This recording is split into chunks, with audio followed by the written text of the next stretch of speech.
بسم اللہ الرحمن الرحیم الحمد للہ رب العالمین والصلاة والسلام علی نبینا محمد وعلی آلہ واصحابہ اجمعین ومن تبعهم بإحسان إلى يوم الدين اما بعد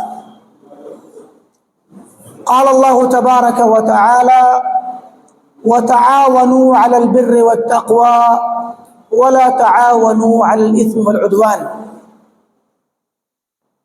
وقال تعالى في موضع آخر وأحسنوا إن الله يحب المحسنين وقال تعالى في موضع آخر ويطعمون الطعام على حبه مسكينا ويتيما وأسيرا إنما نطعمكم لوجه الله لا نريد منكم جزاء ولا شكورا وقال النبي صلى الله عليه وسلم خیر الناس انفعهم للناس۔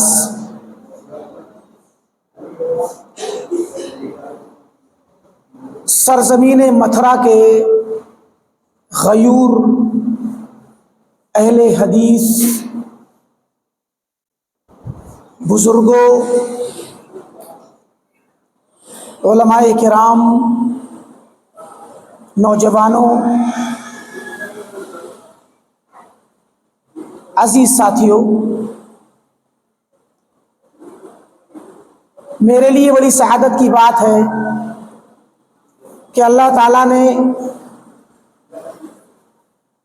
کفر اور شرک سے گھری ہوئی اس سرزمین پر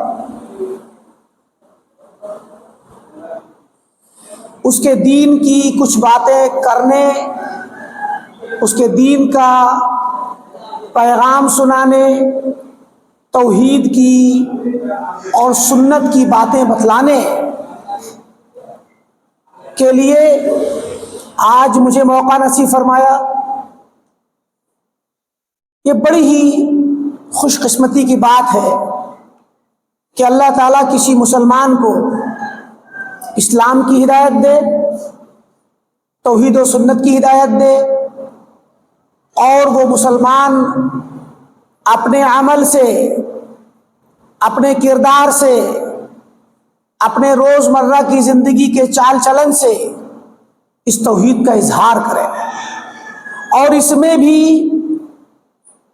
مزید خوبی تب آ جاتی ہے جب کوئی ایسا مسلمان ہو جو کہ کفر کے گڑھ میں ہو، جس کے علاقے میں، گلیوں میں، سڑکوں پر، محلوں میں جگہ جگہ شرک کے اڈے ہوں، شرک کے نعرے لگائے جاتے ہوں اور کفر اور شرک کی باتیں ہوتی ہوں۔ وہاں ایک مومن، ایک مسلمان اپنی توحید پر اللہ تعالیٰ کی نعمت کا شکر ادا کرتا ہے، اور ایسے ماحول میں ایک مسلمان کا، ایک موحد کا فرض بن جاتا ہے کہ وہ اپنے قول سے، اپنے فعل سے، اپنے کردار و اخلاق سے دین اسلام کی سچی تعبیر پیش کرے۔ اس کا اخلاق، اس کا چال چلن ہی ایک دعوت ہو، ایک تبلیغ ہو، لوگوں کے لیے سوچنے کا، سمجھنے کا، عبرت پکڑنے کا سامان ہو۔ لوگ مسلمان کو دیکھ کر کے پہچانے کہ اسلام یہ ہے، اتنا اچھا مذہب جو ایک خالق کی عبادت کرنے کی دعوت دیتا ہے، ایک خدا سے، ایک رب سے جوڑتا ہے، اور اس کے بعد وہ مسلمان، وہ موحد پوری دنیا کے لیے امن کا پیغام ہے، پوری دنیا کے لیے اخلاق حسنہ کا پیغام ہے، پوری دنیا کو اپنے کردار سے، اپنے انداز سے، اپنی دوڑ دھوپ سے اور اپنی کوششوں سے دنیا کو خوش کرتا ہے، ان کے دلوں میں خوشی پیدا کرتا ہے، ان کے وقت پر کام آتا ہے۔ مجھے یہاں آپ کی مسجد کے جو امام ہیں عزیزم پرویز عالم سلفی حافظہ اللہ وفقہ وسلمہ، انہوں نے مجھ سے اشارہ کیا کہ شیخ آپ خدمت خلق کے موضوع پر گفتگو کیجیے اور لوگوں کو خدمت خلق کے بارے میں بتلائیے۔ خدمت خلق حقیقت یہ ہے کہ اسلام پورا کا پورا خدمت خلق ہے۔ اسلام آیا ہی مخلوق کی خدمت کے لیے ہے۔ پورا اسلام، انبیاء کا مشن، نبی اکرم صلی اللہ علیہ وسلم کا مشن، یہ پورا مخلوق کی خدمت ہی ہے کہ اسلام آتا ہے اور دنیا والوں کو کفر کے اندھیروں سے نکالنے کا کام کرتا ہے، شرک کے گلیاروں سے نکالنے کا کام کرتا ہے، رب واحد سے جوڑتا ہے۔ سب سے بڑی خدمت یہی ہے، سب سے بڑی مخلوق کی خدمت یہ ہے کہ مخلوق خدا کو، اللہ کے بندوں کو ایک انسان اس کو اس کی نجات کا راستہ دکھلا دے، سب سے بڑی خدمت ہے۔ جیسے کہ کوئی شخص بھٹک رہا ہو، اسے منزل نہ مل رہی ہو، کھو گیا ہو، اگر کوئی شخص کسی نئے علاقے میں کھو گیا ہو، کوئی چھوٹا بچہ کھو گیا ہو، اگر وہ بچہ کھو گیا ہو، اسے اپنا گھر نہ ملتا ہو، منزل نہ ملتی ہو، پریشان ہو، روتا ہو، آپ اسے کھانا کھلائیے، گھر میں اچھی اچھی چیزیں دیجئے، اچھا رہنے سہنے کا انتظام کیجئے، اس کا دل مطمئن نہیں ہوگا۔ لیکن اگر آپ اسے اس کے شہر جانے والی بس پر بٹھا دیں یا اس کو اس کے گاؤں اور محلے کا راستہ بتلا دیں اور اس کے گھر تک پہنچانے کا راستہ بتا دیں، چاہے کچھ نہ کھلائیے، چاہے کوئی خدمت مت کیجیے، کوئی آرام مت دیجیے، کوئی بڑھیا رہنے کا، سونے کا، کھانے کا انتظام مت کیجیے، وہ آپ کا شکریہ ادا کرے گا، اس کی سسکیاں رک جائیں گی، اور وہ شخص، وہ بچہ چاہے بڑا ہو، بسا اوقات بڑے عمر کے لوگ بھی کبھی کبھار ضائع ہو جاتے ہیں، کھو جاتے ہیں، منزل مقصود نہیں ملتی، اس طرح کے واقعات بہت ہوتے ہیں۔ ہم لوگ مکہ میں ہوتے تھے، حج کے دنوں میں مینا میں جو لوگ حج کر کے آئے ہیں یا جنہوں نے حاجی لوگوں سے سنا ہے وہ جانتے ہیں، مکہ کی گلیوں میں لوگ بکھر جاتے ہیں، کھو جاتے ہیں، مینا کی گلیاں ایک سی ہوتی ہیں، لوگوں کو اپنا خیمہ نہیں ملتا، تو لوگ تھک کر کے چلتے چلتے ان کے پیر سوج جاتے ہیں، مگر اپنا خیمہ نظر نہیں آتا، سارے خیمے ایک سے، ساری سڑکیں ایک سی، کچھ پتہ نہیں چلتا ہے۔ ایسے میں آپ اس انسان کو کھانا کھلائیے، اس کو آپ پیر دبائیے، اس کو اپنے خیمے میں سلائیے، اس کو سکون نہیں ہوگا۔ اس کو سکون تب ہوگا جب وہ اپنے ہوٹل پہنچے گا، اپنے خیمے پہنچے گا، اپنی منزل پہنچے گا، اپنے لوگوں سے ملاقات کرے گا۔ تو پتہ کیا چلا کہ انسان کو اگر آپ اس کی اصلی منزل مقصود بتلا دیں اور رہنمائی کر دیں کہ آپ کی منزل یہ ہے، یا آپ اس کی منزل تک لے جائیں، یہ سب سے بڑی خدمت ہے اس انسان کی۔ خدمت خلق سب سے بڑی یہ ہے کہ انسان کی اپنی منزل تک اسے پہنچا دیں یا اس کا راستہ دکھا دیں۔ ورنہ دوسری خدمتیں یہ جانبی ہیں، ذیلی ہیں، آپ اسے کھانا باندھ کے دیں، آپ اس کو کچھ دیر اپنے یہاں ٹھہرا لیں، اس کو کچھ پیسہ دے دیں، کچھ سامان دے دیں، یہ سب چیزیں ذیلی ہیں، ثانوی ہیں، سیکنڈری ہیں، ہو اچھی بات ہے، نہ ہو تو کوئی نقصان نہیں، اصل یہ ہے کہ اس کو منزل مقصود تک پہنچا دیں۔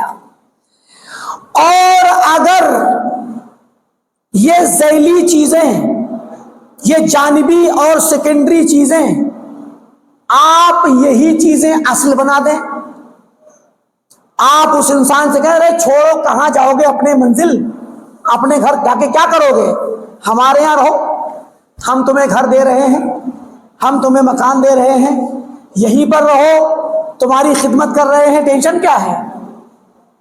تو پھر دو میں سے ایک چیز ہوگی، یا تو وہ انسان بے چین رہے گا، پریشان رہے گا، اگر وہ نہیں جا سکتا تو وہ مجبوراً تو رہ لے گا لیکن بے چین و پریشان رہے گا، یا پھر توڑا کر کے بھاگے گا اور آپ سے بدن ہو جائے گا، آپ سے بدن ہو جائے گا، وہ سمجھے گا کہ مجھے زبردستی روک لیا ہے، یہ میرے بدخواہ ہیں، میری منزل تک پہنچنے دینا نہیں چاہتے، یہی صورتحال تو ہوگی۔ تو اب اگر اسلام کی دعوت، توحید کی دعوت اور کتاب و سنت کی دعوت اگر آپ دیتے ہیں کسی انسان کو، آپ ایک انسان کو جسے آپ دیکھتے ہیں کہ وہ ہدایت پر نہیں، وہ کفر پر ہو، شرک پر ہو یا بدعات پر ہو، سنت کے خلاف راستے پر ہو، 72 گمراہ فرقوں کے راستے پر ہو، آپ اس انسان کو صحیح منزل پر اور سیدھے راستے پر لے آئیں، یہ اس کی سب سے بڑی خدمت ہے، سب سے بڑی خیر خواہی ہے اس کے لیے۔ اور اگر آپ نے اس کی ظاہری خدمت تو کی، اس کے کام آ گئے، اس کے وقت پر اس کی مدد کر دی، پریشانی میں اس کا ساتھ دے دیا، لیکن آپ نے اس کو راہ حق کا راستہ نہیں سکھایا، اس کو منزل مقصود جو اللہ تک لے جانے والی منزل ہے، وہ راستہ جو جنت الفردوس میں لے جاتا ہے، وہ شاہراہ جو سیدھے نبیین، صدیقین، شہداء، صالحین، صحابہ کے راستے پر چلتے ہوئے جنت تک لے جاتی ہے، اگر آپ نے وہ راستہ نہیں دکھلایا تو آپ نے اس کی کوئی خدمت نہیں کی، کوئی اس کا ساتھ نہیں دیا۔ وقتی طور پہ ساتھ دینے سے کیا فائدہ کہ وہ راستے میں بھٹک جائے اور جہنم کا شکار ہو جائے۔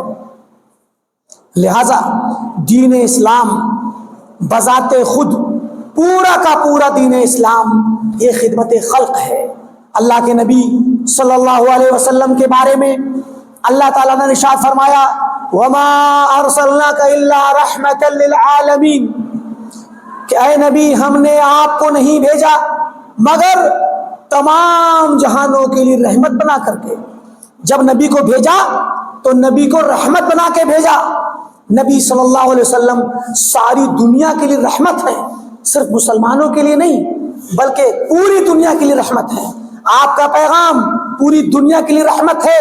اسلام بذات خود سلامتی کے لفظ سے نکلتا ہے۔ سلامتی یعنی صحیح سالم رہنا، لوگوں کو سلامتی بخشنا اور امن و امان بخشنا۔ مسلمان امن و امان والا ہوتا ہے، مسلمان شانتی اور پیسفل رہتا ہے اور شانتی کے ساتھ رہتا ہے۔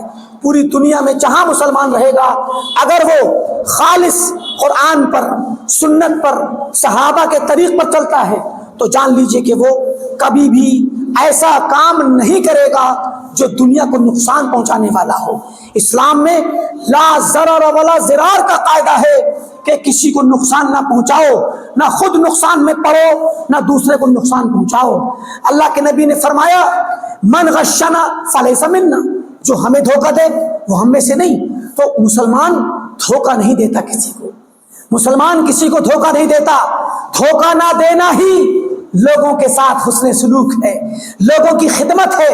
آپ اگر امانت دار ہیں اور دھوکہ نہیں دیتے اور لوگوں کے درمیان اچھے اخلاق سے رہتے ہیں تو یہ آپ کا پبلک کے لیے، عوام کے لیے، دنیا والوں کے لیے سب سے بڑا احسان ہے، کیونکہ آپ لوگوں کو نقصان سے بچاتے ہیں۔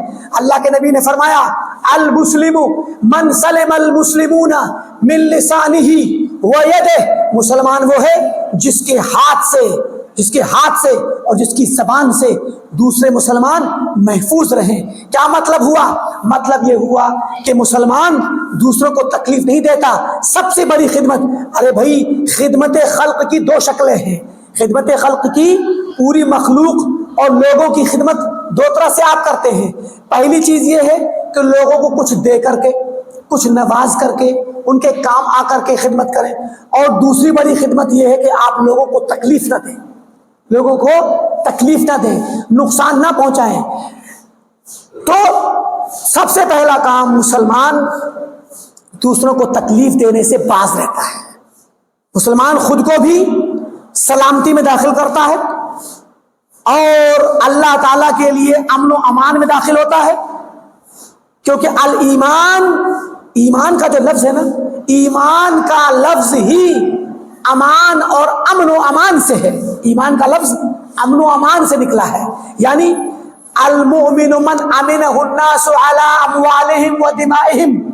حدیث میں آتا ہے کہ مومن وہ ہے جس انسان کے متعلق دوسرے لوگ اپنے مال اور اپنی جان کے معاملے میں پرامن رہیں، مامون رہیں، کہ یہ مومن ہے، یہ ہمیں نقصان نہیں پہنچا سکتا، اس کے ساتھ ہماری جان محفوظ ہے، ہماری جان پہ حملہ کبھی نہیں کرے گا، ہمارا مال محفوظ ہے، چوری کبھی نہیں کرے گا، ڈاکہ کبھی نہیں ڈالے گا۔ تو مومن اپنے اخلاق سے، اپنے کردار سے، اپنے چال چلن سے، اپنے رہنے سہنے سے، اپنے تعلقات سے اور اپنے پورے وجود سے لوگوں کو یہ منوا لیتا ہے کہ میں سراپا امن و سلامتی ہوں۔ یہی وجہ ہے کہ اسلام نے مسلمانوں کو ایک کلمہ دیا ہے، ایک گریٹنگ دیا ہے، ایک ملنے ملانے کا جملہ دیا ہے، السلام علیکم ورحمۃ اللہ وبرکاتہ۔ کتنا پیارا کلمہ ہے۔ ایک مسلمان نکلتا ہے اپنے گھر سے، لوگوں کو سلام کرتا ہے۔ کیا مطلب ہے السلام علیکم کا؟ اس کا مطلب ہے جس سے خطاب کرتا ہے، چاہے وہ ایک ہو یا زیادہ لوگ ہوں، کہ اے لوگوں، تم پر سلامتی کی دعا کرتا ہوں، اللہ کی سلامتی تم پر نازل ہو۔ کیا بات ہے، مسلمان سلامتی کا اعلان کرتا پھرتا ہے کہ لوگوں میں تمہیں دعا دیتا ہوں کہ اللہ تم پر سلامتی نازل کرے۔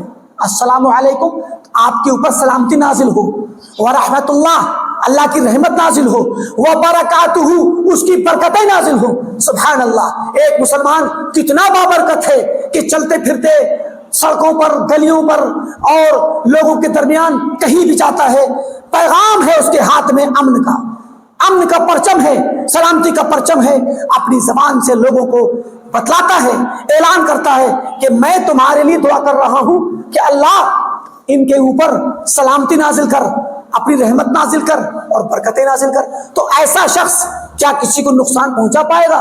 اللہ کی قسم، اگر وہ شعور رکھتا ہے، وہ اس کا میننگ اپنے ذہن میں جانتا ہے، تو کبھی بھی وہ نقصان نہیں پہنچا پائے گا۔ تو مسلمان وہ ہے جو امن کا پیغام سنائے، مسلمان وہ ہے جو راحت کا پیغام سنائے، مسلمان وہ ہے جو رحمت کا پیغام لے کر کے چلے اور پوری دنیا کو باور کرائے، پوری دنیا کو یقین دلائے کہ اسلام امن کا دین ہے، پیغام اسلام کا پیغام امن والا ہے، رحمت والا ہے، امان والا ہے، سلامتی والا ہے۔ اسلام میں کسی پر زیادتی نہیں، اسلام میں کسی کے حقوق نہیں مارے جاتے، اسلام کے اندر ظلم کے متعلق سختی کے ساتھ منع کیا گیا ہے۔ اب دیکھیے، خدمت خلق میں پہلا کام کہ لوگوں کو تکلیف نہ دو، رد السلام و کف الاذی۔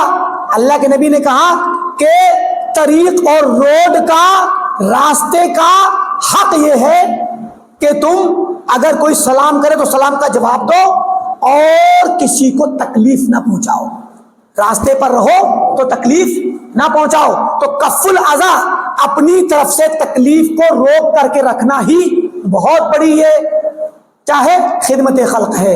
اور ایمان کے بارے میں اللہ کے نبی نے فرمایا، الایمان بضع و سبعون شعبہ، ایمان کے 70 سے زائد شعبے ہیں۔ اعلیٰ لا الہ الا اللہ، سب سے اعلیٰ، سب سے اونچا درجہ ایمان کا لا الہ الا اللہ کہنا، یعنی توحید پر قائم رہنا، توحید پر جمے رہنا۔ وَأَدْنَاهَا إِمَاطَةُ الْأَذَى عَنِ الطَّرِيقِ، اور سب سے نچلا درجہ ایمان کا راستے سے تکلیف دہ چیز کو ہٹانا۔ اب دیکھیے، یعنی راستے سے کوئی تکلیف دہ چیز پڑی ہے، کسی نے راستہ ایسی چیز پھینک دی سے راستہ بند ہو گیا، لوگ نکل نہیں پا رہے ہیں، ٹوٹا ہوا راستہ ہے، کوئی بھی شکل ہے، آپ اس کے اندر فوری طور پر اپنا ہاتھ بٹائیں اور فوری طور پر اس چیز کو ہٹوائیں جو لوگوں کے گزرنے کے لیے تکلیف دے رہی ہے۔ ٹریفک نہیں گزر پا رہا یا تکلیف دہ چیز ایسی پڑی ہوئی ہے جس سے لوگوں کو تکلیف ہو رہی ہے، فوری طور پر اس کو ہٹوائیے اور راستے کو ٹھیک کروائیے۔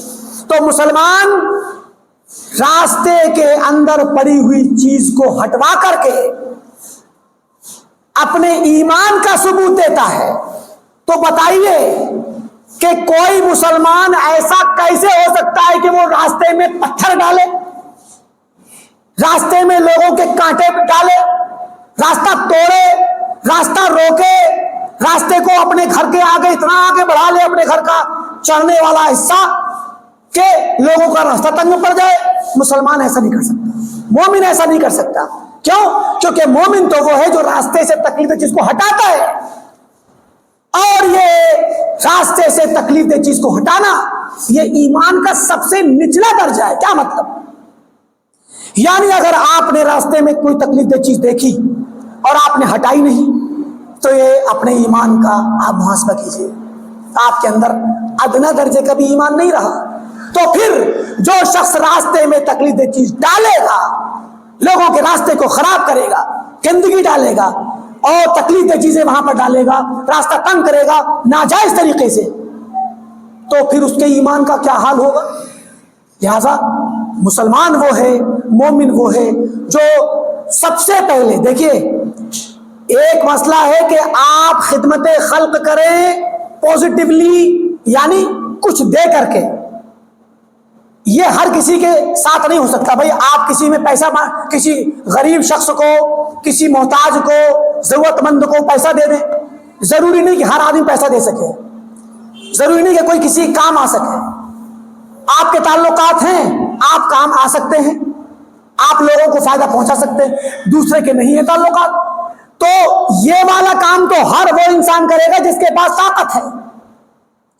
خدمت خلق میں کسی کو نفع پہنچانے والا کام پیسے سے, تعلقات سے, سفارش سے, کسی بھی طریقے سے فائدہ پہنچانے کا کام وہ شخص کرے گا جو کر سکتا ہے, ہر آدمی نہیں کر سکتا. لیکن تکلیف دینے سے رکنے کا کام ہر ایک کسی کا فرض ہے. تکلیف دینے سے باز آ جانا یہ ہر مسلمان کا فرض ہے. لہذا خدمت خلق ہر مسلمان پر فرض ہے, ہر مسلمان پر. اور خدمت خلق میں یہ چیزیں کہ سب سے پہلے اپنی زبان کو اور اپنے ہاتھ پیر کو انسان کنٹرول میں رکھے اور دوسروں کو تکلیف نہ پہنچائے. سب سے بڑی خدمت ہے یہ کہ ہماری ذات سے کسی کو تکلیف نہ ہو. اور جیسا کہ میں نے کہا کہ خدمت خلق دو طریقے سے ہوتی ہے, تو ایک تو تفصیل سے یہ آ گیا, دوسرا جو میں نے ابھی مختصر ذکر کیا کہ خدمت خلق جو ہے لوگوں کو فائدہ پہنچا کر کے ہوتی ہے. میں نے آپ کے درمیان چھوٹی چھوٹی آیتیں پڑھی کہ اللہ نے فرمایا وَتَعَاوَنُوا عَلَى الْبِرِّ وَالتَّقْوَى وَلَا تَعَاوَنُوا عَلَى الْإِثْمِ وَالْعُدْوَانِ, کہ لوگوں تعاون کرو, ایک دوسرے کی مدد کرو, ایک دوسرے کا ساتھ دو, عَلَى الْبِرِّ وَالتَّقْوَى, نیکی پر, بھلائی پر, اس پر ساتھ دو, اس پر تعاون کرو. وَلَا تَعَاوَنُوا عَلَى الْإِثْمِ وَالْعُدْوَانِ, اور برائی پر تعاون نہ کرو, گناہ پر, سرکشی پر, کسی کے ساتھ زیادتی پر تعاون کسی کا نہ کرو. تو یہ قرآن کریم کی ایک بنیادی تعلیمات میں سے ہے کہ نیکی اور بھلائی کے کاموں میں بڑھ چڑھ کر کے آگے حصہ لو اور لوگوں کے ساتھ تعاون کرو. اسی کی تفصیل قرآن کریم میں اور دوسری آیات میں آئی, فرمایا وَأَحْسِنُوا, اے لوگو احسان کیا کرو, حسن سلوک کیا کرو, اچھے سے عبادت کرو اللہ کی احسان کے ساتھ. احسان کے دو میننگ ہیں. ایک میننگ ہے اللہ کی عبادت ایسے کرو, ان تعبد اللہ کأنک تراہ, ایسے عبادت کرو جیسے کہ تم اللہ کو دیکھ رہے ہو. جو انسان اللہ کی عبادت ایسے کرے کہ وہ اللہ کو دیکھ رہا ہے, تو کیا اس کی عبادت کبھی خراب ہوگی؟ کبھی نہیں ہوگی. جیسے کہ ہم کوئی کام کرتے ہیں, کسی کمپنی میں ہوتے ہیں, یا ہمارا کوئی بڑا ہوتا ہے, کوئی شخص ذمہ دار, اور وہ ہمیں کسی کام کو کہتا ہے اور وہ نگرانی کر رہا ہوتا ہے, دیکھ رہا ہوتا ہے ڈائریکٹ یا کیمرے کے ذریعے, تو ہم کبھی بھی اس کام کے اندر سستی اور کاہلی یا لاپرواہی نہیں کرتے, بلکہ جم کر کے کام کرتے. کیوں؟ کیونکہ جہاں سستی کرتے فوراً وہاں سے کال آ جاتی ہے. تو اس لیے یہ تو بات ہو گئی کہ وہ ہمیں دیکھ رہا ہے دور سے, لیکن اگر آپ خود اس کے سامنے موجود ہو کر اس کو دیکھ رہے ہو تو پھر آپ وہ والی بھی کوتاہی نہیں کریں گے جو آپ تھوڑی سی کرتے ہیں اور کال آ جاتی ہے. تو فرمایا احسان یہ ہے کہ آپ اللہ کی عبادت ایسے کرو جیسے کہ اللہ کو دیکھ رہے ہو, خود دیکھ رہے ہو. اگر یہ تصور نہیں آ سکتا فَإِن لَمْ تَكُنْ تَرَاهُ فَإِنَّهُ يَرَاكَ, تو پھر یہ جان لو کہ اللہ تمہیں دیکھ رہا ہے, جیسے کہ باس دیکھتا ہے, جیسے کہ مینیجر دیکھتا ہے, مالک دیکھتا ہے, بڑا شخص دیکھتا ہے. تو پھر یہ بھی ایک احسان کا میننگ ہے. عبادت، اب عبادت کا مطلب یہ نہیں ہوتا کہ خالی نماز میں آ کر کے عبادت کرنا، مسجد میں آ کر کے۔ عبادت تو ہر وہ کام ہے، ہر وہ کام جس کو کرنے سے اللہ خوش ہوتا ہے۔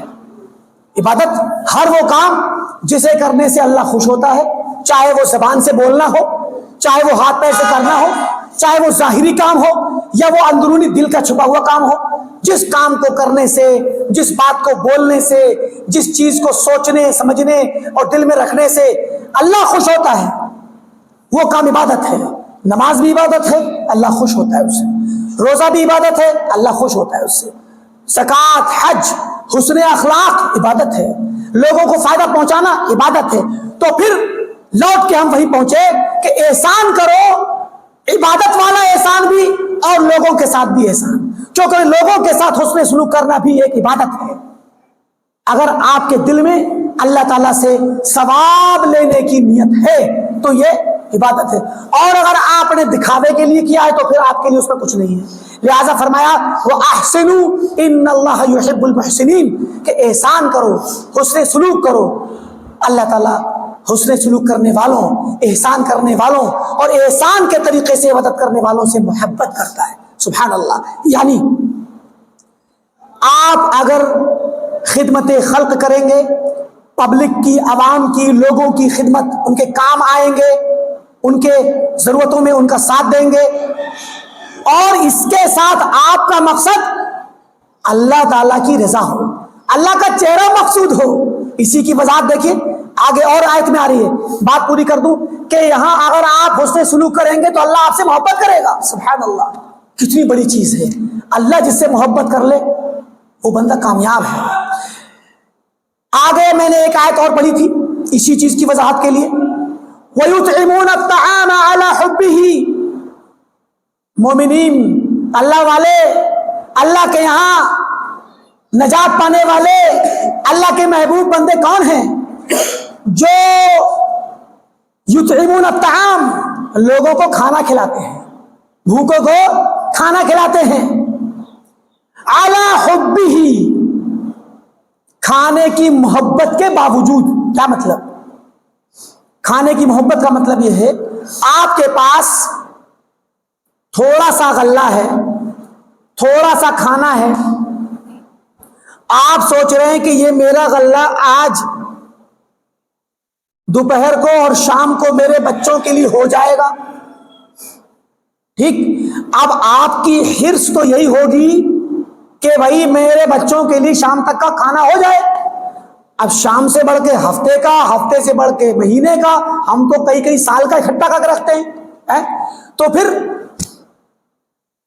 اب آپ کے پاس کوئی محتاج آیا، آپ کو دکھا کوئی ایسا بندہ جو 2 دن سے بھوکا ہے، پیٹ پہ پتھر باندھے ہوئے ہیں، جیسا کہ زمانے نبوت میں ہوتا تھا۔ اللہ کے نبی پتھر باندھتے تھے نا، صحابہ پتھر باندھتے تھے نا۔ آپ کو کوئی ایسا محتاج ملا جس کو کھانے کی اشد ضرورت ہے، کھانا پکا ہے گھر والوں کے لیے، ایک ہانڈیا جو بنی ہے وہ بچوں اور بیوی بچوں کے لیے ہو جائے گی، لیکن آپ کو جو محتاج ملا، آپ نے، اب دیکھیں اس کھانے کی آپ کو محبت اس لیے کہ آپ کے بچوں کا ہے، آپ نے اٹھا کر کے اس کے لیے ایک پلیٹ نکال کے اس کے کھانے کا سامان کر دیا۔ بچوں کو نہ بھی ہو کام چلا لیں گے، اس ضرورت مند کو آپ نے کھلا دیا۔ بچوں کو کم کھلا دیں گے، کوئی بات نہیں، آج ان کو دے دو، کل کا انتظام اللہ کر دے گا۔ یہ مطلب ہے وَيُطْعِمُونَ الطَّعَامَ عَلَى حُبِّهِ، کھانا کھلانے کے لیے، خدمت خلق کرنے کے لیے۔ ضروری نہیں کہ آپ ملینئر ہو، لکھ پتی ہو، کروڑ پتی ہو، یہ ضروری نہیں ہے۔ اللہ کی قسم، دل کے اندر ایمان ہونا چاہیے، دل کے اندر جذبہ ہونا چاہیے۔ اللہ کے نبی صلی اللہ علیہ وسلم نے ارشاد فرمایا اتقوا النار ولو بشق تمرہ۔ سبحان اللہ، آگ سے بچ لو، جہنم کی، چاہے آدھی کھجور سے. کھجور کھا رہے تھے آپ, آدھی توڑی تھی اپنے لیے, محتاج دکھ گیا, اللہ تعالیٰ کی رضا کے لیے وہ آدھی کھجور آپ نے اس کو دے دی, اپنے منہ کا نوالا اس کو دے دیا. آپ کے دل کے اخلاص کو دیکھ کر اللہ کی قسم اللہ اس آدھی کھجور سے بخش دے گا آپ کو, اگر دل میں اخلاص ہے.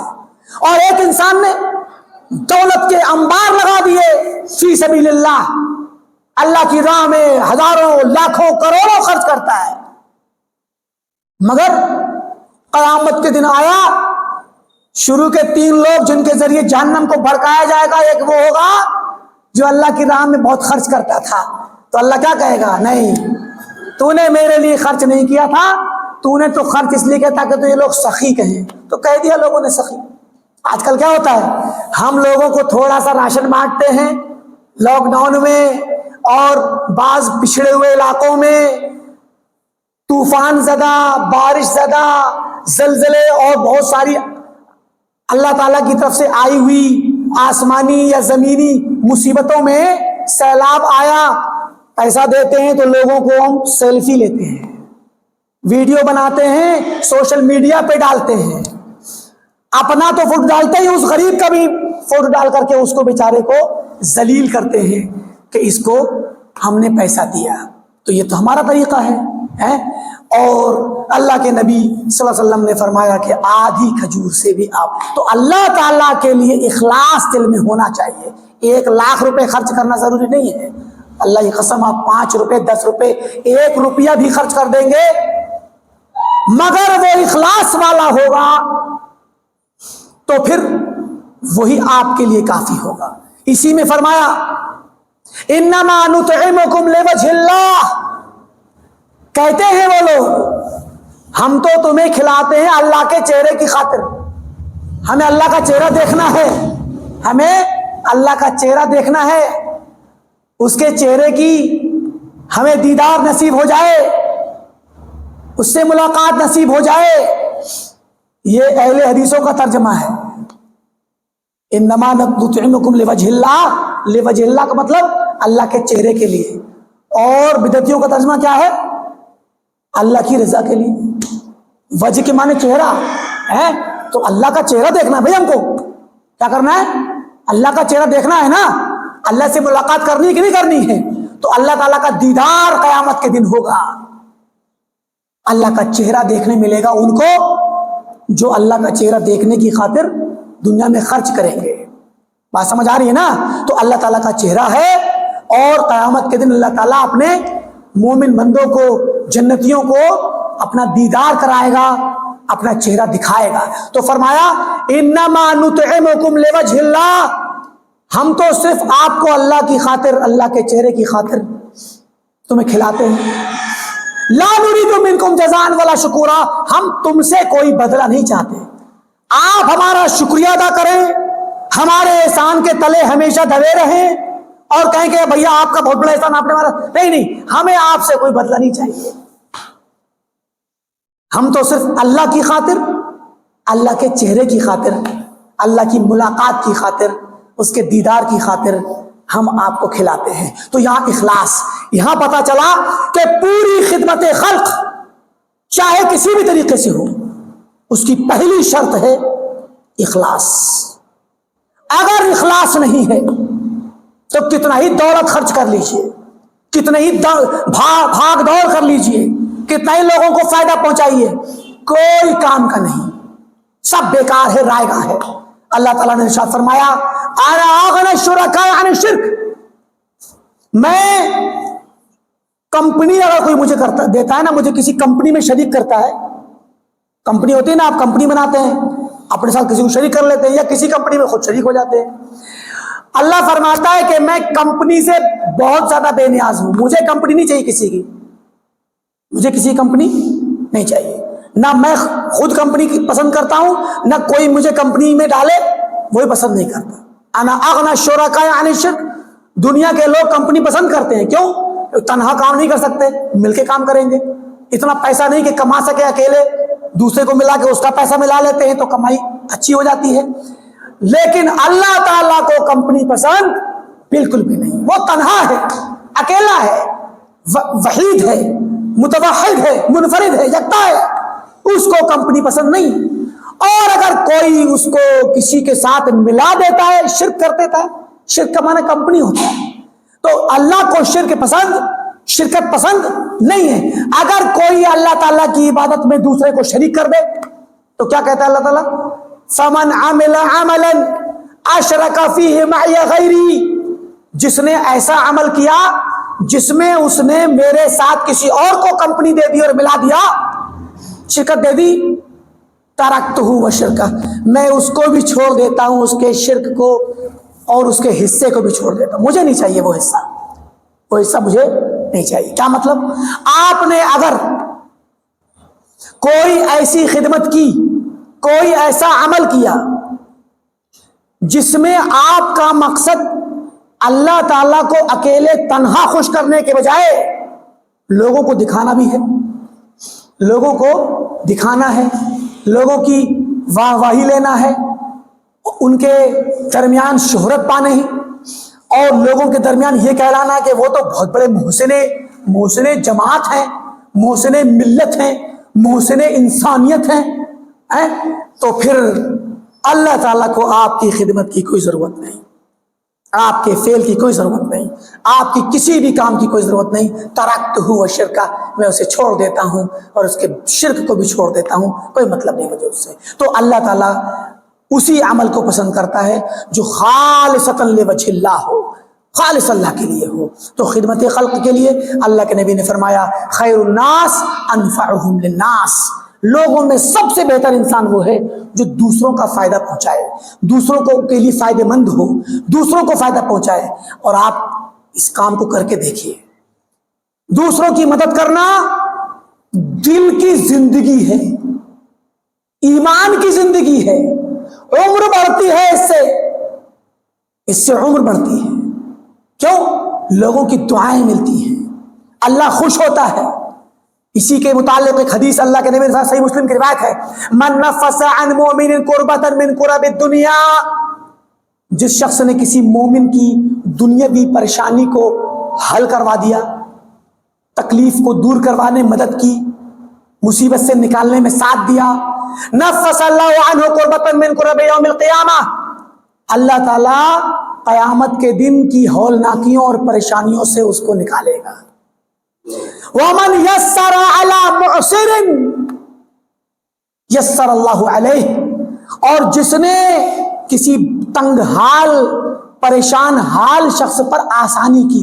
مثلا کسی نے آپ سے قرض لیا اپنی ضرورت کے لیے, وہ آدمی غلط نہیں ہے, سچا ہے, اللہ والا ہے, ضرورت مند تھا, آپ سے قرض لے لیا, تنگ حال ہے, وقت آ گیا جو وعدہ کیا تھا اس وعدے کے مطابق اس کو پیسہ دینا تھا لیکن وہ نہیں دے پایا.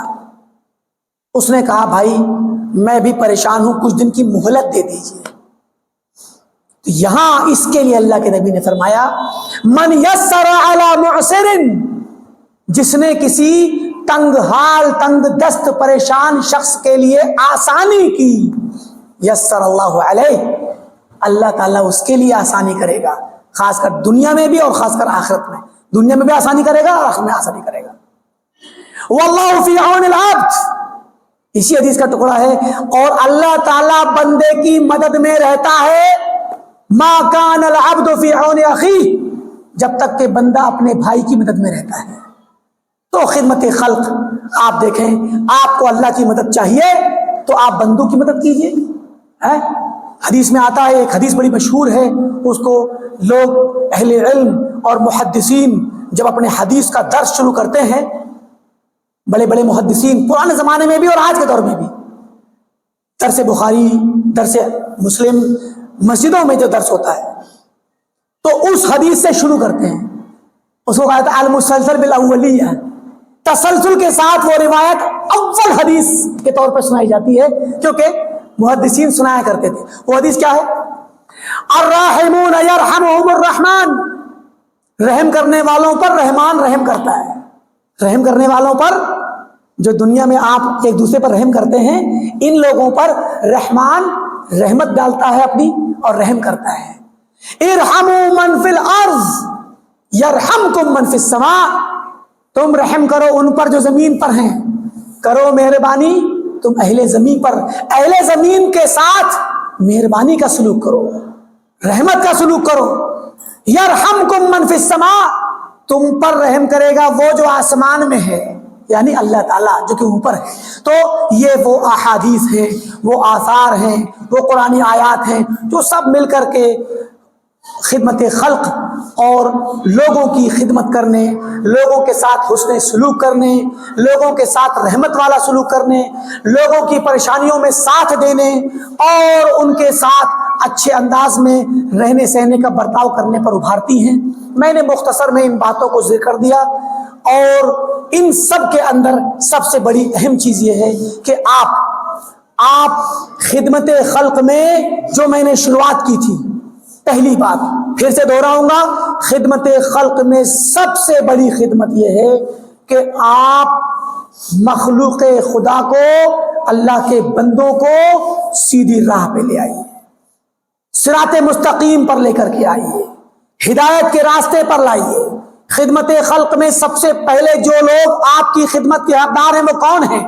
چلیے، آپ کے گھر میں آپ کی بیوی ہے، آپ کے بچے ہیں، آپ ان کی خدمت کرتے ہیں روزانہ، صبح نکلتے ہیں کام پہ، کاروبار پہ، دن بھر تھک کر کے، پریشان ہو کر کے، مصیبت جھیل کر کے، تھکان جھیل کر کے لوٹتے ہیں، 4 پیسے کما کے لاتے ہیں، بیوی کے ہاتھ پہ رکھتے ہیں، بیوی کو کھلاتے ہیں، پہناتے ہیں، ضرورتیں پوری کرتے ہیں اس کی، بچوں کو کھلاتے پلاتے پرورش کرتے پڑھاتے لکھاتے ہیں۔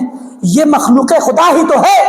اللہ نے آپ کو اپنی مخلوق میں سے چند لوگ آپ کے حوالے کر دیے ہیں، یہ مخصوص مخلوق خدا ہے، اللہ کی مخصوص اسپیشل لوگ ہیں آپ کے لیے، اور گھر کے باہر عام لوگ ہیں مخلوق خدا، تو دونوں کے ساتھ خدمت خلق کرنی ہے۔ آپ بچوں کے ساتھ خدمت خلق کرتے ہیں، انہیں کھلاتے پلاتے پہناتے تربیت کرتے ہیں، لیکن اگر آپ انہیں دین نہیں سکھاتے، اگر آپ انہیں قرآن نہیں سکھاتے، انہیں عقیدہ نہیں سکھلاتے، اللہ کی توحید نہیں سکھلاتے، اللہ کے نبی کی سنت نہیں سکھلاتے، صحابہ اکرام کی خدمات، صحابہ اکرام کے فضائل نہیں بتلاتے، انہیں صراط مستقیم کی راہ نہیں دکھلاتے، تو آپ سے بڑا بے وفا کوئی نہیں، آپ سے بڑا، ہم سے بڑا ایسا شخص جو ظاہری طور پہ تو مدد کرتا رہا مگر حقیقی مدد نہ کی، یہ دھوکہ ہے، یہ دھوکہ ہے، یہ غفلت ہے، یہ ایک طرح سے ناانصافی ہے کہ ہم اپنے بچوں کو اللہ تعالیٰ کا تعارف ہی نہ کروائیں، اللہ تعالیٰ کی یاد، اللہ تعالیٰ کی معرفت، اللہ کے حقوق کی معرفت، اس کی توحید کا ذکر، اس کے توحید کا درس، اس کے رسول کی محبت، اللہ کی محبت، اس کے اللہ کے رسول کے صحابہ کی محبت بچوں کے دلوں میں نہ ڈالیں، دین کا شعور نہ ڈالیں، یہ سب سے بڑا دھوکہ ہے، سب سے بڑا ناانصافی کا مظہر ہے اور خدمت خلق کے خلاف ہے۔ یہی بچے قیامت کے دن آپ کا ہمارا دامن پکڑیں گے کہ اللہ ہمارے باپ نے کھلایا تو بہت تھا، اچھے سے اچھا پہنایا، اچھے سے اچھا انتظام کرایا، اچھے سے اچھے اسکول میں پڑھایا، اور ایسے اسکول میں پڑھایا جہاں جا کر کے ہم ملحد بن گئے، جہاں جا کر کے ہم نے اپنا دین کھو دیا، ہمیں خوب اچھے سے خدمت کی انہوں نے، ہر طریقے سے، بیمار پڑ گئے تو اچھے سے اچھے اسپتال میں ہمارا علاج کرایا، مگر ہمارے باپ نے، ہماری ماں نے ہمیں تیرا راستہ نہیں دکھلایا، تیرے متعلق ہمیں نہیں بتلایا۔ اللہ کی قسم یہ دنیا کی ساری خدمت ایسے ہی دھری رہ جائے گی، وہ سارا کا سارا وزر، سارا کا سارا عذاب اور سارا کا سارا گناہ ہمارے سر پہ آئے گا۔ اور ساتھ میں سے یہی نہیں بلکہ آپ کا پڑوسی ہے، آپ نکلتے ہیں نماز کے لیے، فجر میں اپنے بچے کو نہیں جگاتے، آپ کا بچہ سو رہا ہے، اس کی نیند ٹوٹ جائے گی، اس کو نہیں جگاتے آپ، کیوں؟ کیونکہ نیند ٹوٹ جائے گی، آرام ٹوٹ جائے گا۔ اللہ کی قسم اگر آپ کے گھر میں آگ لگ جائے تو کیا بچے کو سونے دیں گے؟ اگر آگ لگ جائے، ایک کنارے پہ آگ لگ گئی، برابر کی بلڈنگ میں آگ لگ گئی، تو سب سے پہلے بھاگیں گے سرپٹ آپ اپنے بچوں کو لے کر کے کہ میرے گھر میں بھی آگ آ سکتی ہے۔ اور اگر خود کے گھر میں لگ جائے تو بچوں کو لے کے نکلیں گے نا، نیند توڑیں گے کہ توڑیں گے؟ سوتا ہوا آرام سے اے سی میں سو رہا ہے جو بچہ، بیوی سو رہی ہے اے سی میں، جگائیں گے نا کیونکہ دوسرے کمرے میں یا کچن میں آگ لگ چکی ہے. اللہ کی قسم آپ کو اور ہمیں کیسے گوارا ہو جاتا ہے کہ ہم فجر کی نماز میں جائیں, ہم اللہ کو یاد کرنے جائیں, لیکن ہماری بیوی سو رہی ہے, ہمارے بچے سو رہے ہیں, ہماری بچیاں سو رہی ہیں, ہم جہنم کی آگ میں ان کو جھونک کر کے آ گئے. جہنم کی آگ سے بچانے کا خوف نہیں آپ کو؟ ہمیں جہنم کی آگ سے اپنی بیوی بچوں کو بچانے کا ڈر نہیں؟ یا ایھا الذین آمنوا قوا انفسکم واہلیکم نارا, اے ایمان والو خود کو اور اپنے گھر والوں کو جہنم کی آگ سے بچاؤ. ہم دنیا کی آگ سے بچانے کے لیے ان کی نیند توڑ دیں گے, مگر آخرت کی آگ سے بچانے کے لیے ان کی نیند ہم توڑنا گوارا نہیں کرتے. یہ ناانصافی ہے, بے وفائی ہے. ایسے کھانا کھلایا تو کیا کھلایا؟ ایسے تو چڑیا بھی اپنے بچوں کے منہ میں لا کر کے دانا ڈالتی ہے, ایسے تو جانور بھی اپنے بچوں کو کھلاتا ہے اور پال لیتا ہے, لیکن ہم نے خالی کھلا کر کے پہنا کر کے کوئی ان کے ساتھ حسن سلوک نہیں کیا. اللہ کی قسم سب سے بڑا حسن سلوک یہ ہے کہ ان کو اللہ کا تعارف کرائیں, انہیں اللہ سے جوڑیں, مسجد میں لے کر کے آئیں. چھوٹا بچہ ہونے دیجئے. صحابہ اکرام کا طریقہ تھا کہ چھوٹے چھوٹے بچوں کو روزہ رکھواتے تھے. ربیع بنت معوذ رضی اللہ تعالیٰ عنہ فرماتی ہیں کہ ہم اپنے چھوٹے بچوں کو روزہ رکھواتے تھے. حالانکہ چھوٹے بچے پہ روزہ فرض نہیں ہے, لیکن اتنے چھوٹے بچے, ایسا نہیں کہ 6, 7, 8 سال کا بچہ, چھوٹے چھوٹے 2 سال کے بچے, 3 سال کے بچوں کو بھوکا رکھتی تھی. فرماتی ہیں کہ اگر بچے رونے لگتے, بھوک سے کھانا مانگتے, تو کیا کرتے ہم؟ بچوں کے لیے کپڑے کی گڑیا گڈے کھلونے بنا کے رکھتے تھے, وہ دے دیتے تھے, لو کھیلو. اور بچہ تو کھلونا دیکھتا ہے تو مشغول ہو جاتا ہے. اس طریقے سے شام تک انہیں بھوکا رکھتے تھے. یہ پرورش بچوں کی پرورش ہے تاکہ وہ اللہ کے لیے بھوکا رہنا سیکھیں اور وہ اللہ کے لیے نماز پڑھنا سیکھیں. تو سب سے پہلی خیر خواہی, سب سے بڑی خدمت خلق بچوں کے ساتھ, بیوی کے ساتھ, گھر والوں کے ساتھ یہ ہے کہ ان کو آپ اللہ سے جوڑیں. سب سے پہلا فرض ہے یہ. اس کے بعد اگر آپ کم بھی کھلا پائیں گے, اچھا نہیں بھی کھلا پائے, کوئی حرج نہیں ہے. بچے کچھ نہیں کہیں گے آپ سے. قیامت کے دن یہ نہیں کہیں گے اے اللہ ہمارے باپ نے ہمیں نماز تو پڑھوائی, توحید تو سکھائی, مگر اچھا کھانا نہیں کھلایا. کوئی نہیں کہے گا. آپ کے جانے کے بعد, دنیا سے چلے جانے کے بعد, آپ کے بچے آپ کے لیے دعائیں خیر کریں گے اپنی زندگی کی آخری سانس تک. ولد صالح یدعو لہ, آپ کا نیک بچہ آپ کے لیے دعا کرے گا اس بات پر خوش ہو کر کے کہ میرے باپ نے مجھے اللہ کا تعارف کرایا, میرے دین کی حفاظت کی. ایسے ہی ساتھ میں آپ رہتے ہیں, آپ کا پڑوسی ہے, آپ کے پڑوسی کے ساتھ بھی حسن سلوک کیا جائے, اس کا ساتھ دیا جائے, اس کی ضرورتوں میں. اللہ کے نبی نے فرمایا اذا طبخت مرقۃ فاکثر ماءها وتعاهد جيرانك, جب تم کوئی کھانا شوربے والا گوشت بناؤ تو اس کا شوربہ بڑھا لیا کرو اور تھوڑا سا پڑوسی کو بھیج دیا کرو. کیوں؟ کیونکہ پڑوسی کے گھر میں کیا ہے ہمیں پتہ نہیں, ایسے ہی بھیج دو, بس ایسے ہی بھیج دو, تاکہ پڑوسی آپ کے کیا معلوم وہ بتاتا نہیں ہے لیکن بیچارہ محتاج ہے, پریشان ہے, تو آپ عادت بنا لو کہ پڑوسی گھر بھیجا کرو تاکہ ایک دوسرے سے محبت رہے اور ایک دوسرے کے ساتھ کام آنے والا کام طریقہ پروان چڑھے اور پڑوسی کی شر سے آپ محفوظ ہیں, آپ کی شر سے پڑوسی محفوظ رہے. باتیں تو بہت تفصیل سے آ جائیں گی, چیزیں بہت زیادہ ہیں. الغرض مقصد یہ ہے کہ خدمت خلق میں سب سے پہلا فریضہ یہی ہے کہ لوگوں کو دین کی دعوت دیں, لوگوں کو دین کی طرف لائیں. اگر آپ دیکھتے ہیں کہ کوئی شرک میں ہے اس کو توحید کی دعوت دیں, کوئی کفر میں ہے اس کو اسلام کی دعوت دیں, حکمت کے ساتھ دیں, کم بد عقلی کے ساتھ, کم عقلی کے ساتھ, جنون کے ساتھ اور بے ڈھنگے طریقے سے نہ دیں کہ فتنہ پیدا ہو جائے, حالات خراب ہو جائیں. قوانین کا لحاظ رکھیں, ملکی قوانین و حالات کی نزاکت کا خیال رکھیں. لوگ کبھی کبھار جھوٹے الزام لگا کر کیسوں میں ڈال دیتے, حالات کا خیال رکھیں اور لوگوں کو یہ باور کرائیں کہ دین اسلام یہ دین سب کا دین ہے, ہمارا نہیں, سب کی آخرت کی نجات کے لیے ہے, ہمارے اپنے باپ دادا کا وراثتی دین نہیں. تو جو شرک میں ہے اس کو دعوت دے توحید کی, جو کفر میں ہے اس کو دعوت دے اسلام کی, جو بدعت پر ہے اس کو دعوت دے سنت کی, جو صحابہ کے طریقے سے ہٹا ہوا ہے اس کو صحابہ کے طریقے پہ لائیے. یہ بھی ایک مستقل موضوع ہے, اس میں تفصیل میں نہیں جائیں گے. الغرض بات اور مقصود یہ ہے کہ خدمت خلق تبھی مکمل ہوگی جب ہم دوسروں کو دعوت دیں گے. اور اس کے متعلق اگر آپ تاریخ دیکھیں، انبیاء کی خدمت خلق کے نمونے دیکھیں، تو پھر اس کے لیے بہت لمبا وقت چاہیے. اللہ کے نبی نے خدمت خلق کے لیے کیا کچھ کیا، کیسے کیسے لوگوں کے کن کن مصیبتوں کو جھیل کر کے پبلک اور عوام کو خدمت خلق کا پیغام سنایا. ایک حدیث بیان کر کے بات ختم کروں گا کہ آپ نے فرمایا میری مثال اور تمہاری مثال ایسی ہے کہ ایک آدمی نے آگ جلائی، ایک آدمی نے الاؤ لگایا، آگ جلائی، تو آگ جلتے ہی پتنگے جو ہوتے ہیں وہ دوڑ دوڑ کے کود کود کر کے اس میں اندر جل جاتے ہیں. جیسے شمع جلتی ہے تو پتنگے آتے ہیں. آپ نے کہا کہ جس طرح کوئی آدمی آگ لگاتا ہے تو اس الاؤ کے اندر پتنگے بھنورے جا جا کر کودتے ہیں اور جل جاتے ہیں، ایسے ہی تم لوگ جہنم میں کودنے کے لیے دیوانہ وار کوشش کر رہے ہو، کود رہے، بھاگ رہے ہو جہنم کی طرف. وَأَنَا آخِذٌ بِحُجَزِكُمْ، اور میں تمہاری کمر پکڑے ہوئے دونوں ہاتھ سے کھینچ رہا ہوں پیچھے.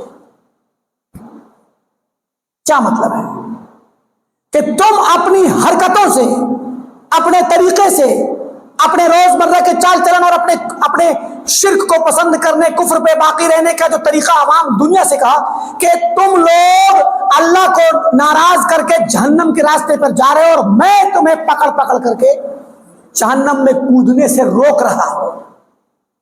اور یہی وجہ ہے کہ اللہ کے نبی صلی اللہ علیہ وسلم اپنے لوگوں کے لیے فکر مند رہتے تھے، سب کے لیے. اللہ نے کیا فرمایا؟ فَلَعَلَّكَ بَاخِعٌ نَفْسَكَ عَلَىٰ آثَارِهِمْ إِن لَّمْ يُؤْمِنُوا بِهَٰذَا الْحَدِيثِ أَسَفًا، کہ اے نبی صلی اللہ علیہ وسلم لگتا ہے کہ آپ اپنی جان ہلاک کر لیں گے ان لوگوں کے پیچھے اگر یہ اس بات پر ایمان نہ لائے. تو یہ چیز ہمارے اندر ہونی چاہیے. ہمیں سب سے پہلے اپنے بچوں کے لیے دعا کرنی چاہیے، اپنی بیوی کے لیے، شوہر اپنی بیوی کے لیے دعا کرے کہ اللہ میری بیوی کو ہدایت دے، اور اپنے بچوں کے لیے دعا کرے کہ اللہ میرے بچوں کو ہدایت پر رکھ اور سلامتی کے ساتھ رکھ، ان کو دین پر قائم رکھ. ایک دن نہیں، مسلسل ان کی ہدایت اور ہدایت پر قائم رہنے کی دعا کرے. ایسے ہی اپنے پڑوسیوں کے لیے، خاندان والوں کے لیے، گاؤں والوں کے لیے، محلے والوں کے لیے، شہر والوں کے لیے، ہم وطنوں کے لیے دعا کیجیے. آپ دعا کیجیے کہ اللہ فلاں کو ہدایت دے دے، اس کو جہنم سے بچا لے. اللہ کے نبی صلی اللہ علیہ وسلم کے پاس ایک یہودی لڑکا آتا تھا خدمت کرنے کے لیے، آپ کے پاس آتا تھا، ایک دن بیمار پڑ گیا. آپ اس کے گھر گئے اور جا کر کے اس سے حالات پتہ کیے، دیکھا کہ وہ زندگی کے آخری مرحلے میں ہے. تو آپ نے اس سے کہا کہ لڑکے تم لا الہ الا اللہ پڑھ لو. وہ بچہ آپ کے حسن اخلاق سے اتنا زیادہ متاثر ہو چکا تھا کہ اس کا جی چاہ رہا تھا کہ میں پڑھ دوں، لیکن اس نے اپنے باپ کی طرف دیکھا کہ میرے باپ اجازت نہیں دیں گے. جب باپ کی طرف دیکھا تو باپ نے، اللہ نے اس کے دل میں ڈال دیا اور کہا کہ اطع ابا القاسم، ابو القاسم کی بات مان لو. ابو القاسم ہمارے نبی صلی اللہ علیہ وسلم کی کنیت تھی. تو اس نے فوراً لا الہ الا اللہ محمد رسول اللہ پڑھ لیا. اس کے بعد نبی صلی اللہ علیہ وسلم نکلے اور آپ نے فرمایا، گھر سے نکل کے کہا الحمدللہ الذی انقذ بی رقبۃ من النار، اللہ تیرا شکر ہے، اللہ کے لیے تعریف ہے جس نے آج میرے ذریعے ایک گردن کو جہنم سے آزاد کر دیا، بچا لیا. تو ہمارا فرض یہ ہونا چاہیے ہم خدمت خلق کے سارے کام کریں، لوگوں کو فائدہ پہنچانے کے سارے کام کریں، لیکن یہ کام صرف دنیاوی کاموں تک محدود نہ رہیں، بلکہ ان کو دیکھ کر کے ان کے اعتبار سے اگر کوئی گنہگار ہے، شرابی، جواری، بے نمازی ہے تو اس کی بھی مدد کریں خدمت خلق میں، اس کو اس کے طریقے سے منع کر کے دین کی طرف لائیں. کوئی بدعتی ہے تو اس کو سنت پر لائیں، مشرک ہے تو توحید پہ لائیں، کافر ہے تو اسلام پر لائیں. الغرض ان کو اسلام کی طرف لے کر کے آئیں اور کوشش کریں کہ لَأَن يَهْدِيَ اللَّهُ بِكَ رَجُلًا وَاحِدًا خَيْرٌ لَكَ مِنْ حُمْرِ النَّعَمِ، کہ اگر آپ کے ذریعے اللہ تعالیٰ کسی ایک شخص کو ہدایت دے دے تو آپ کے لیے ڈھیر سارے سرخ اونٹوں سے بہتر ہے. اللہ رب العالمین سے دعا ہے کہ اللہ تعالیٰ ہم تمام کو خدمت خلق کرنے کی توفیق دے، لوگوں کی مدد کرنے کی توفیق دے، ان کو دین کی طرف لانے کی توفیق دے، لوگوں لوگوں کے درمیان توحید کا پرچم لہرانے اور توحید کی دعوت عام کرنے کی توفیق دے. آمین. والسلام علیکم ورحمۃ اللہ وبرکاتہ.